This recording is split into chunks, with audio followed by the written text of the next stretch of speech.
Hi everybody, and thank you for joining me tonight in this. Obviously it's a very relevant, pertinent topic at the moment. So before I go straight into talking about collective resilience and what we can do from an organisational perspective, I'm just going to tell you a little bit about myself first. So I'm a chartered psychologist, and I've worked with a whole range of different organisations over the last 20 years. And I focused on different areas from hiring, development, coaching, psychological safety, team development, psychometric assessments, a whole different wide range of areas that are there really to support and help organisations function well. So the wellbeing and resilience aspect is pretty much at the core of all of that. And a consistent theme, like I said, that is the well-being, and I've always been really interested in how we can create these very resilient organisations, putting well-being at the heart, at the core of the organisation. So this talk is really to try and present information and discuss how we work together as individuals to create a collective resilience, and really examine what it is that the organisation can do to help prepare for adversity. We don't know when it's going to happen, but just are things in place, and hopefully sort of share my insights and share current research, current thinking on this. So there's two core questions that I want to ask as part of this talk this evening. Firstly, I really want to look at what behaviours do we see in resilient individuals and resilient organisations. So what's actually happening in terms of observable behaviours, and what thoughts and emotions are being experienced by the individuals and the group. So in other words, what does it look like? What does it sound like? What does it feel like for the members in a resilient organisation? And secondly, I want this talk to cover how we can prepare for adverse conditions, both individually and collectively. So, how does the interaction between the individual and their environment support the creation of this sense of resilience?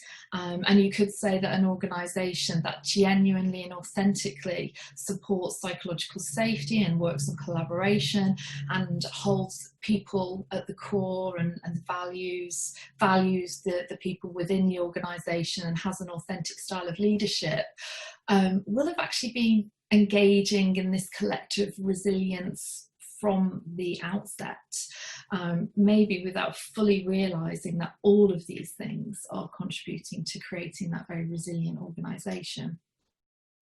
So let's begin this evening's talk by just thinking, obviously it's on everyone's minds, the current situation we're all facing, this extreme, quite adverse and traumatic situation. So before COVID, the climate was good for many organisations. CS, for example, were growing from strength to strength. Things were moving forward, progressing, and then this storm hit, and it is appropriate to think of it as a storm.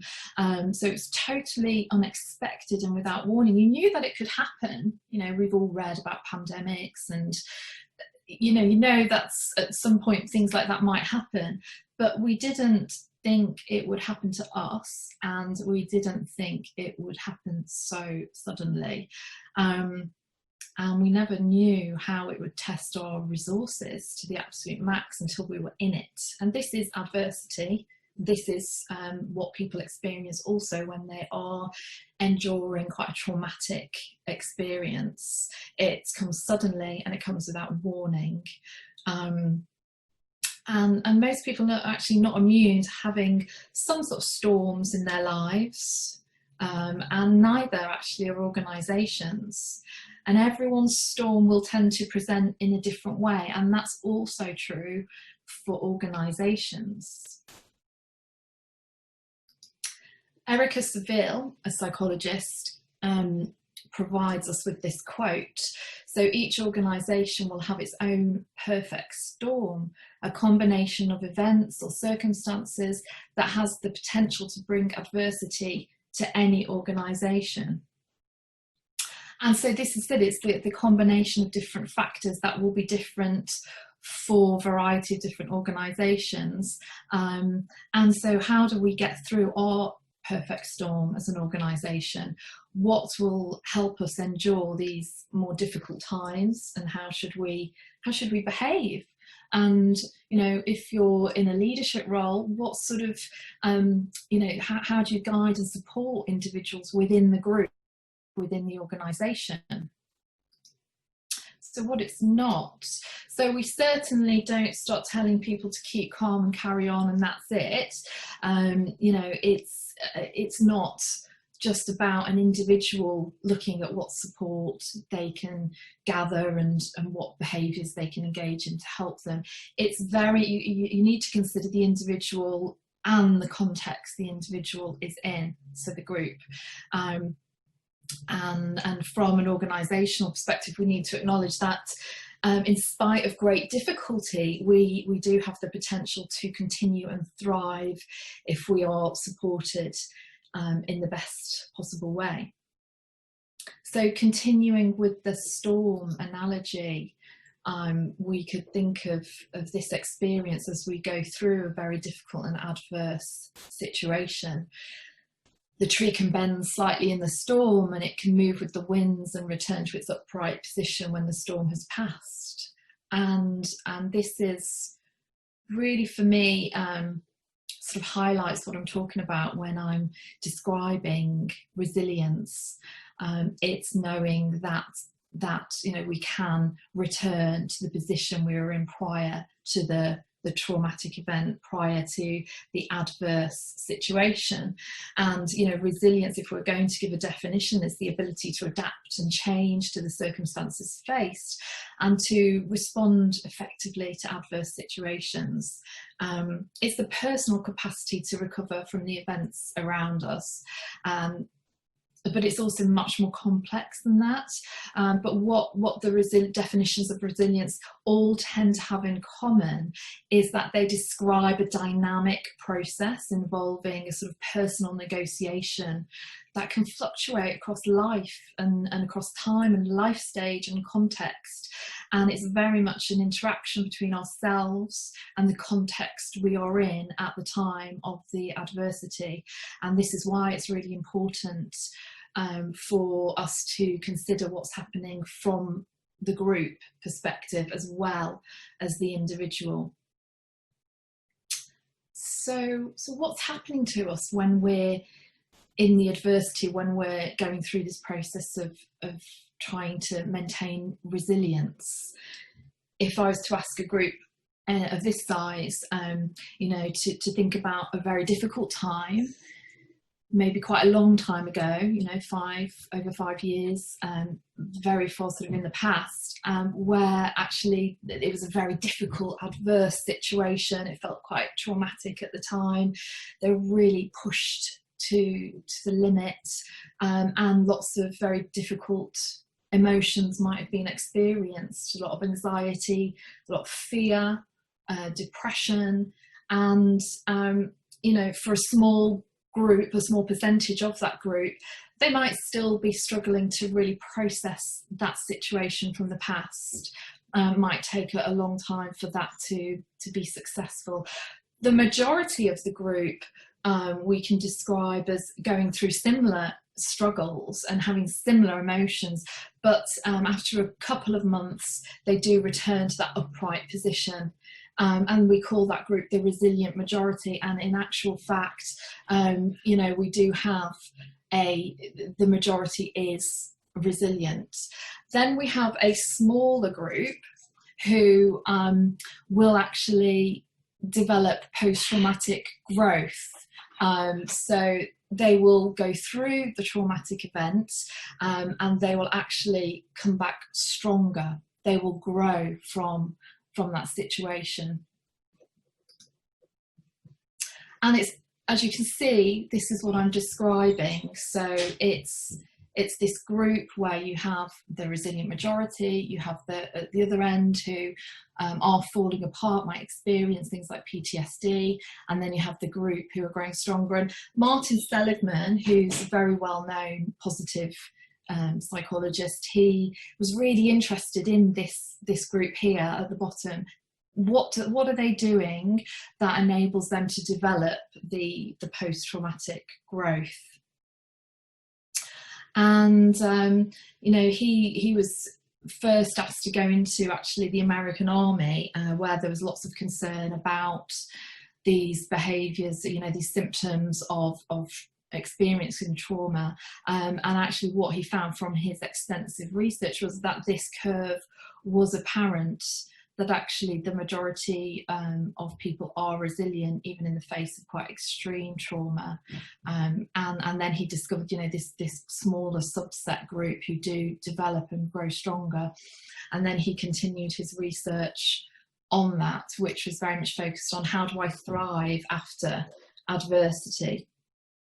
And he developed something called the PERMA model, which is what I'm going to talk about now. And he identified a cluster, 5 clusters, 5 areas that he saw the individuals who were developing, you know, growing stronger after the adversity, and flourishing and thriving.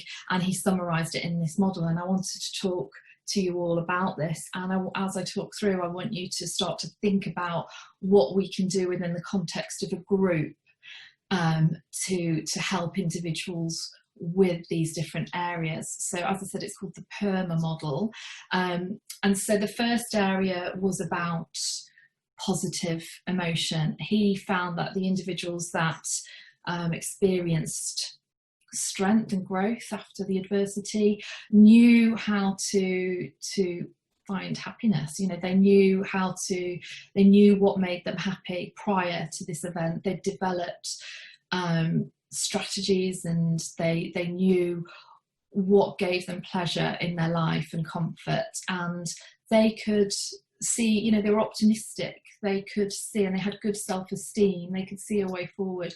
They'd also were individuals who had experienced quite a lot of flow, we call it, in their lives. So they had something, whether that was out of work or in work, which allowed them to sort of lose themselves, you know, where you just lose track of time, and we call that being in the flow, the engaged life. And, you know, they had parts of their life that they could do that.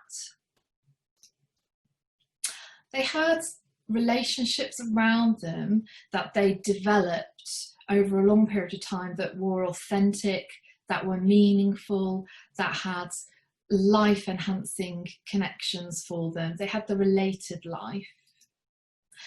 And they had meaning, so they had a sense of belonging. They knew what motivated them. They had purpose. They had passion for something. They knew how to get fulfillment within their lives.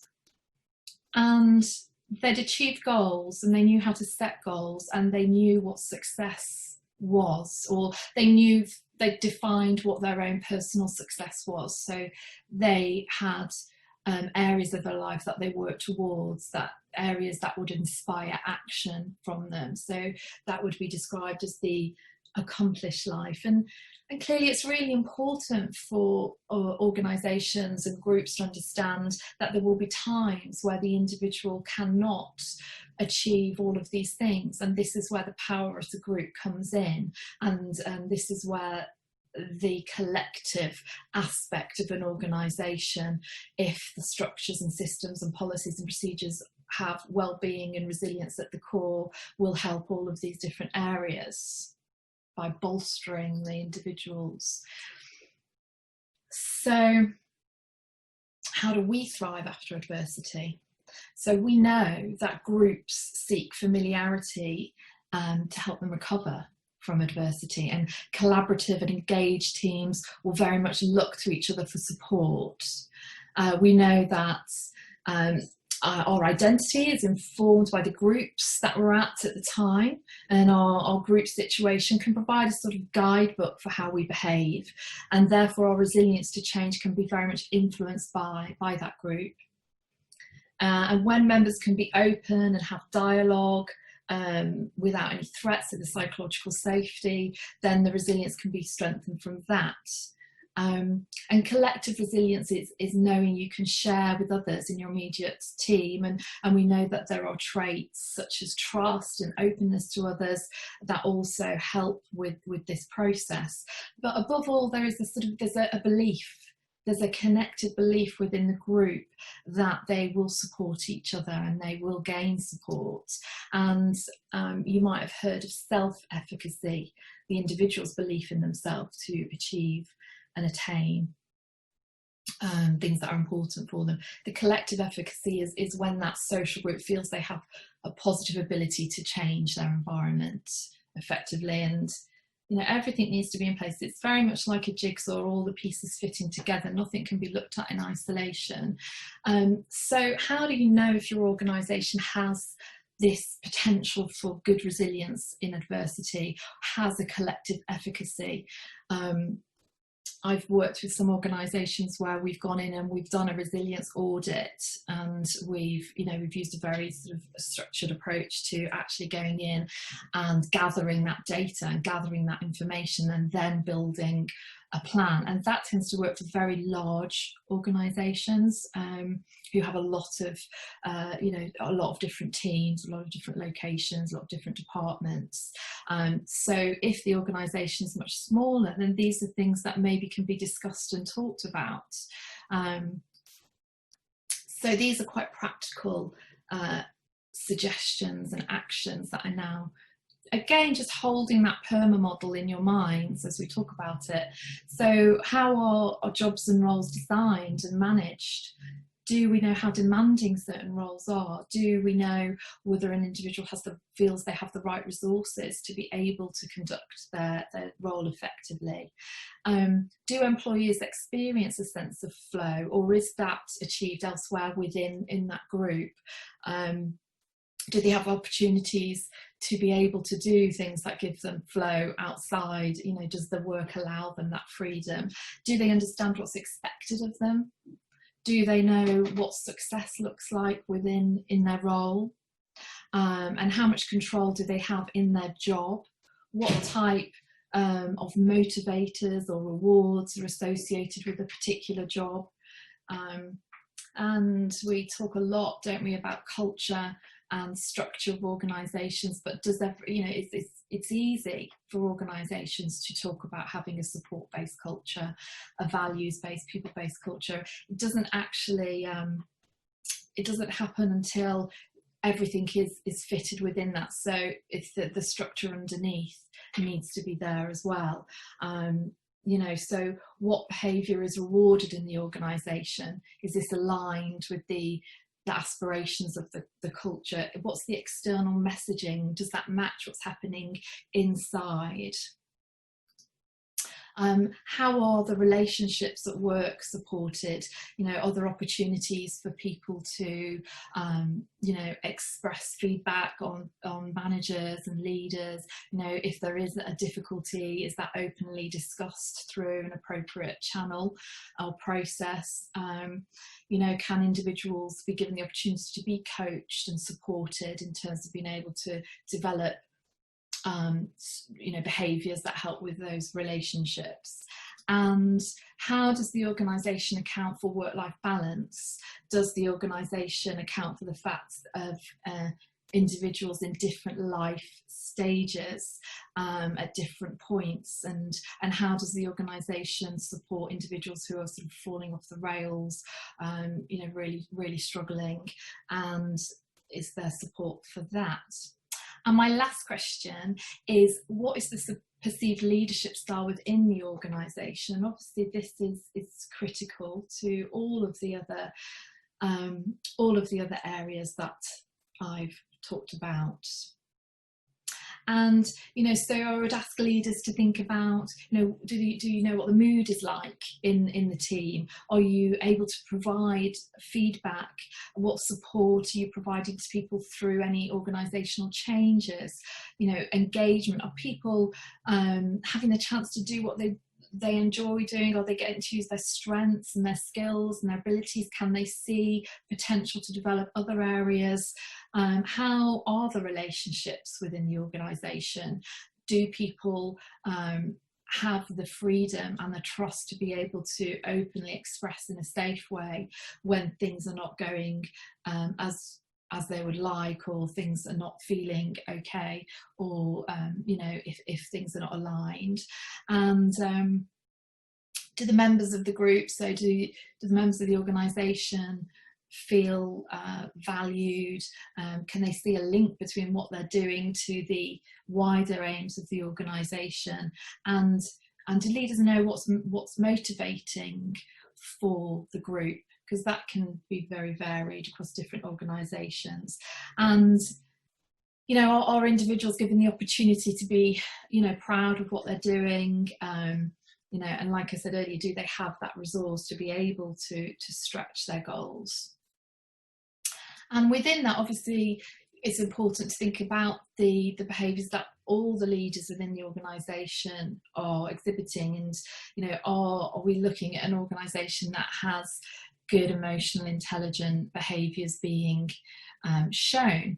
And that is a whole separate talk, really, emotional intelligence, but I just wanted to show you this model that we've used quite extensively in Container Solutions, just to give you an idea of what we're talking about in terms of that emotionally intelligent leadership behaviour, and obviously think about how that then contributes to enabling this resilience collectively if these behaviours are happening across all different areas. So do the leaders are they aware of the emotions that they experience, and how do they view themselves in terms of how do they, you know, how do they value themselves? Can they express more difficult emotions, and can they assert themselves in an effective way? Are they empathetic, and can they develop interpersonal relationships effectively, and is social responsibility on their radar? And, you know, what's decision making like? Is there a lot of difficulties with impulse control? Is the problem solving appropriate? Are they looking at the reality of situations around them? And obviously the stress management as well. You know, can they tolerate the pressure that they might be experiencing? And that those behaviours very much need to be modelled to the group as well. And in fact, those behaviours all help contribute to this PERMA model as well. So the positive emotions and the good relationships and accomplishment, etc. So just to conclude, so ensuring collective resilience is about members having the belief in one another and engaging behaviours associated with aspects of the PERMA model. The organisational structure and policy have these areas at their core, as I said earlier, and their emotionally intelligent behaviours are understood, and they're expected, and they're displayed across the organisation. They're actually modelled at the highest level, so that when the adversity does strike, all of these areas are in place and bolster the resilience of the group. So in terms of references, these 3 books I would recommend. The first one is more of an organisational implementation of, you know, looking at strategies to improve resilience, and the other 2 are from an individual perspective. So that is everything. So I don't know if we're going to go straight into questions. I'll stop sharing my presentation now. Thank you very much, Helen. That's really a fascinating talk. I heard it a couple of times because we did a couple of drive-throughs, but I hear something new every time. So as I said in the comments, Helen is ready to answer your questions. So if you would like to ask something about resilience to Helen, feel free to unmute yourself. Or if you feel more comfortable with that, you can post your question in the comments. And I'm sure that Helen will have a pleasure answering any other questions you would have. Well, I would like to ask a question, maybe not share a story. That's Max, by the way. Helen, you mentioned in presentation the flow experience. Is it, are you referring to the flow like in the work of Shin Behali, I think it is, like a deep work, deep focus, and being like not aware of time in a way because you are deeply committed to doing something, or was it some other flow that is referenced in those? No, it's exactly that, and I can never pronounce his name. That's why I didn't say it on the. I can never pronounce his name, but that's exactly it. It's finding activities, whether that's through work or out of work, that enables you to just lose that sense of time because you're so intrinsically motivated by what you're doing. It's obviously very healthy from a psychological perspective.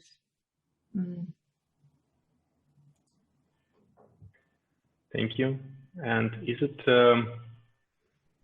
are there some organizational moves which could help people in finding the flow or leaning in their work towards that flow? Yeah, I think that's difficult, isn't there? Because there's just so many different jobs and so many different roles, and it's such a personal thing in terms of what you're going to be intrinsically motivated by. I would say that if you're in a role where you struggle to find flow at any point, maybe look and reflect on that, whether that's the best environment or role for you to be in. You know, and if you feel as though you're getting that half the time and half, you're asking yourself, well, I can find that flow elsewhere as well. But if you're in a role where 100% you never get the flow and you're literally counting the seconds of the day, then that's obviously a sign, isn't it, that things are not right. Does that answer your question? Well, the reflection part, yes, it's very helpful. But I was more probably looking into how to increase the states of number of states of flow or prolonged states of flow, if organizationally it's possible to help teams, like whole teams, to get into that.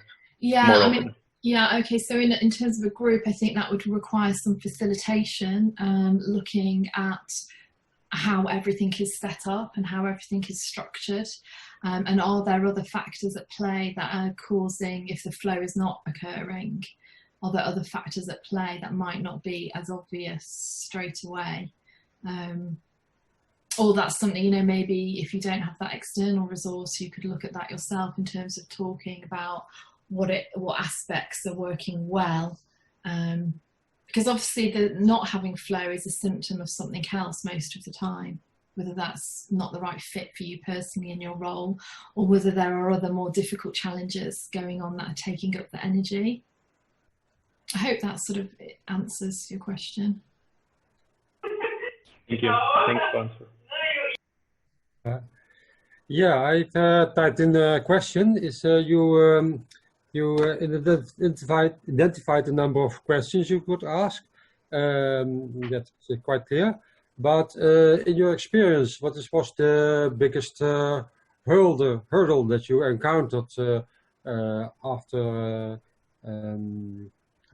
posing those questions? What is the biggest problem that was raised? What was? Well, I would say from my own experience of working with organisations, it has to be sort of 100% commitment from the people who are in maybe more leadership roles to that sort of process, and also to taking on board the behaviours associated with that emotionally intelligent model that I gave.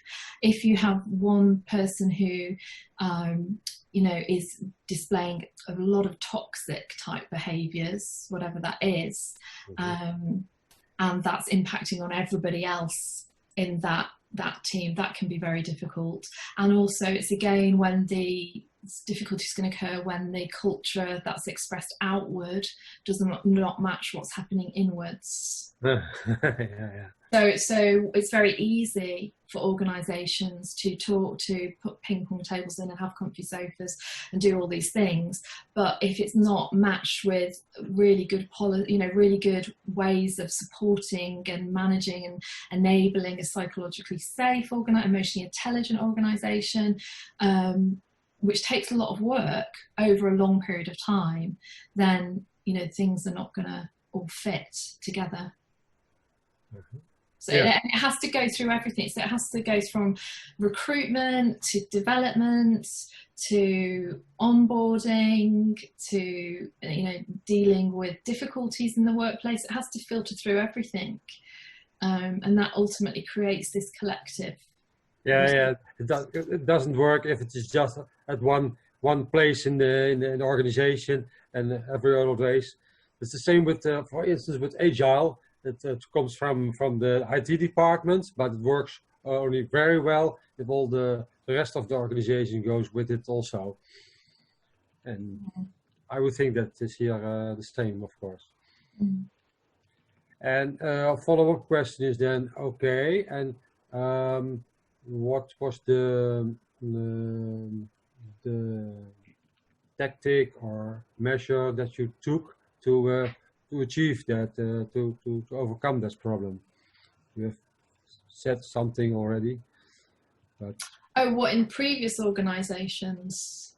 Well, in problems where you get those problems, and you can get an emotional safe atmosphere. Okay, that's true, but if you can you say something concrete that you say, well, I put in coaches, or I trained the leadership, or I got contact persons, or yeah. So do you remember I was talking about maybe starting with an audit and sort of looking at how the individuals within that organisation are seeing things first of all, and then following on from that, looking at all of the different areas of the organisation, from hiring to the development practices, to supporting the top teams, to what the mechanisms. So that could be, if we were getting on a very practical level, can they access coaching?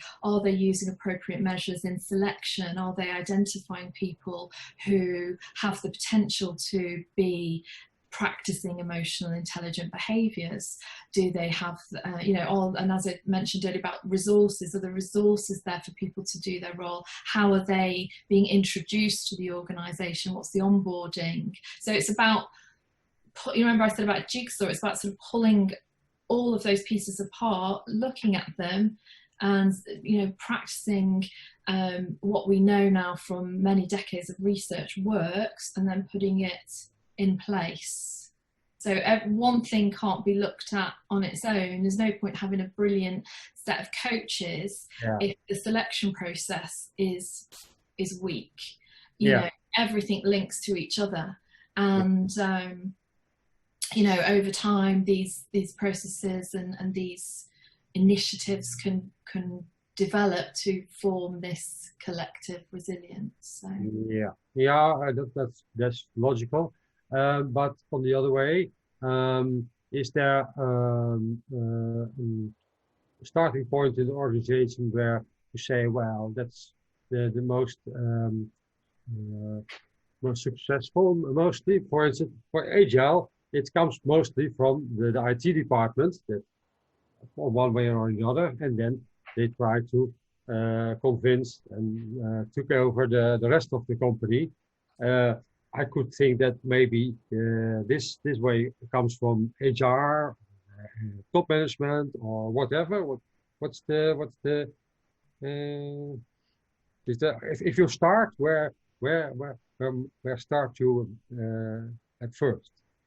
Where do you start? Yeah, exactly. Where do you start? Because it's a complex thing, isn't it, an organisation? I mean, where do you start? It's hard to just say without having all of the information, but firstly it's about it's about running focus groups or doing some sort of audit, or it depends on the size of the organization. Would it be a case of speaking to people and listening to the concerns?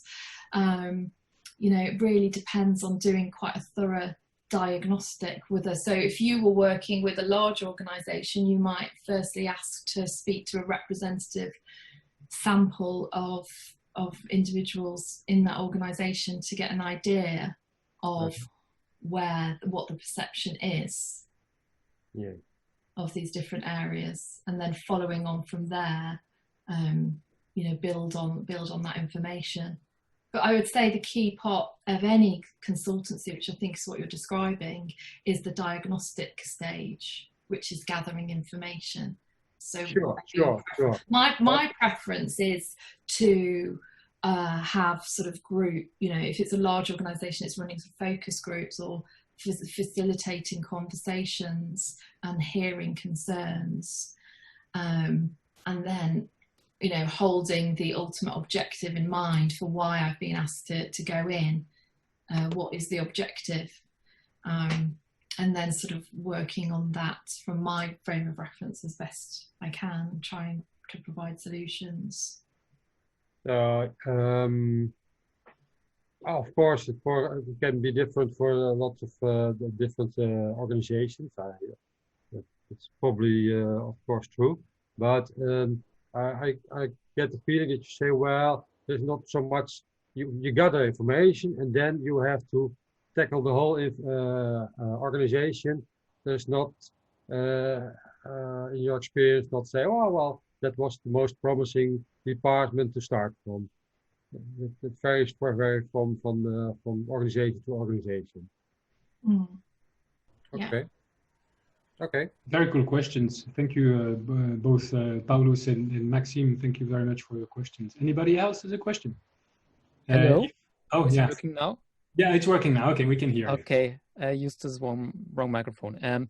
Okay, so thank you for the talk, and then I want to bring on some insights from the front lines, basically. Had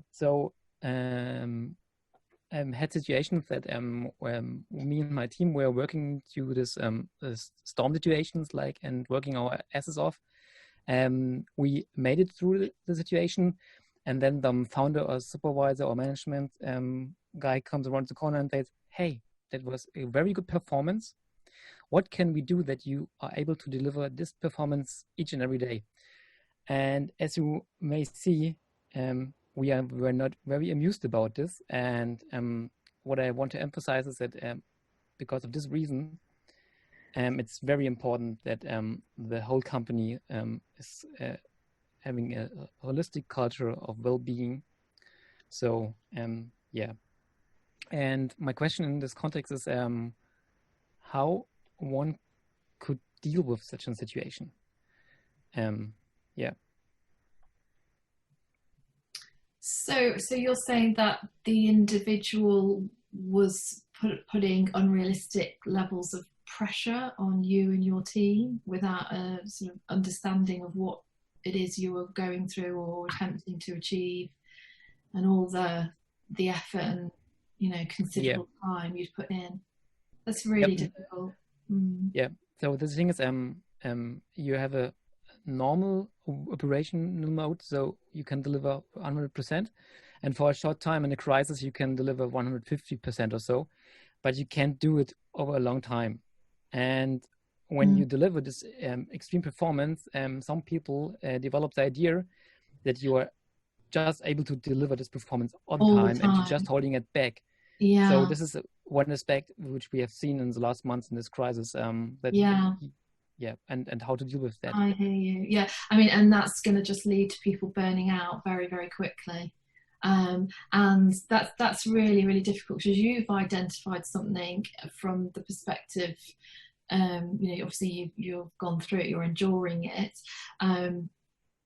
Have you spoken to the individual, and if so, what sort of response did you get? And could you find a way of communicating this to the person in a way that they're going to hear and understand? Or do you feel there's sort of anxiety about you raising this with your manager? Yeah, we worked through it somehow, but and I just want to bring in that example because yeah, that this is very important that the whole company from top to bottom and from left to right is having this core value of well-being, and not just expecting or seeing people as numbers. Yeah. Mm-hmm. Mm. Yeah, I mean, I think this relates to that feeling of being safe and being able to communicate when things are too much and there's too much strain being placed on you, and knowing that that conversation will be heard, and knowing that that's okay for you to express those difficulties. You know, I think it's, you know, obviously it can happen in any organisation, but it's the fact that it's addressed quite early on, which is the difference between the resilient and the not resilient group. You know, if you have a manager that is ignoring or is not creating those channels where you can bring that to the fore, then that's very, very challenging, very difficult. And I would suggest that you keep attempting to have those conversations where you are raising actual situations, you know, you're giving actual examples of when this is becoming too much, and presenting that to the person. Yeah, so what we in general did, me and my colleagues, was basically that what you mentioned. Okay, though I'm happy that we basically just did the right thing. Yeah. And I would also think about your co-workers as well, and know that you can share your concern, your anxiety, and you can express that that's causing you frustration, and it's making you feel anxious, because I think that also holds so much weight, and it sounds to me as though you are doing that. And I think, sometimes that does take one person who is holding a lot for that group, which might in this situation be you, and it's making sure you've got the support around you from that group, by collaborating and talking, presenting it back. Yeah, thank you for your answers. Yeah. Thank you very much. Very good question as well. Good exchange here. Anyone else would like to say something or ask a question to Helen? I would like to add something. We had a similar situation with Gunther. So it's not the same, but it's just similar. And then what we did is, we luckily work on story points. So for example, in the sprint, we did like 30 story points. But then at that time, like 2 or 3 of us working very late at night, and then we can see it by seeing someone posted in the team channel at 9 o'clock. And then after that, when we do sprint planning, we said that, oh, this is 30 story point, doesn't make any sense, because some people works until 9 o'clock, and based on providing the data, we managed to reduce the number of story points, and after that we work a bit slower, but the quality is getting higher. And everyone is motivated again and happier. That's great. It's really great to hear. All right. Well, it was very interesting. I really enjoyed the back and forth between all of you guys. Thank you for all these great questions. Thank you very much, Helen. Thank you. Thank you for all the questions as well.